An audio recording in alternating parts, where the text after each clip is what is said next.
we know it's the right policy. We have shy of 60 members trying to contribute, so there was a speaking limit of 10 minutes to begin with. Daniel Zeichner. Thank you very much, Mr. Speaker, and it's a pleasure to follow the Father of the House in his wide-ranging contribution.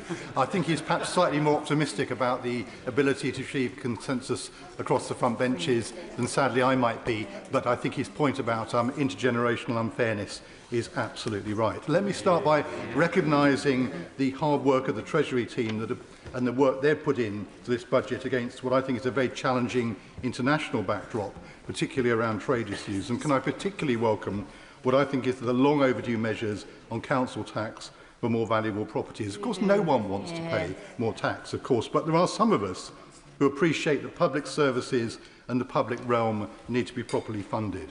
Frankly, what is extraordinary to me is the number of years that those invaluable properties have escaped proper taxation. And I'm old enough to remember how this all came about, the council tax being introduced as a quick fix after the debacle of the Tory poll tax. Frankly, I'm afraid some people on the opposition benches never change. They're always hankering to find a way to escape paying their dues. They hanker after things like flat taxes or whatever.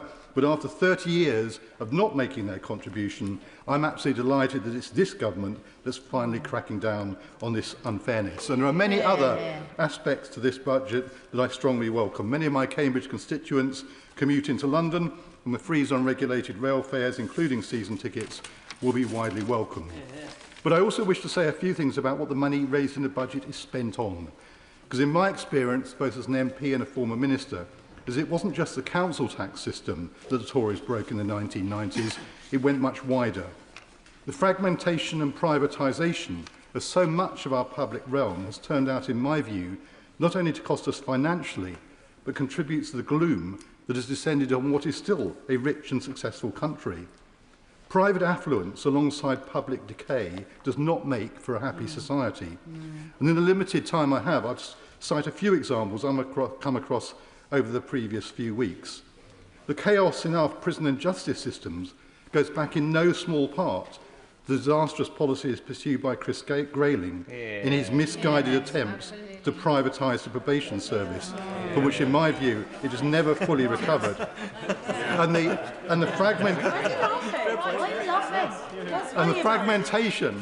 fragmentation of services was made particularly clear to me recently when residents in a very modern development near Cambridge railway station complained to me about the problems they were facing with both criminal behaviour and poor building standards.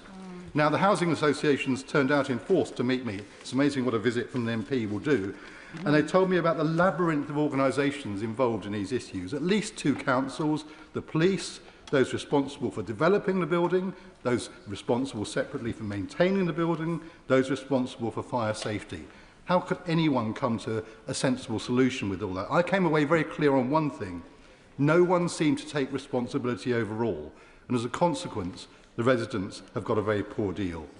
And another example, the rightful national outcry over the abuse of too many neighbourhood shops selling vapes and smuggled cigarettes, exposed so well by BBC investigative reporters.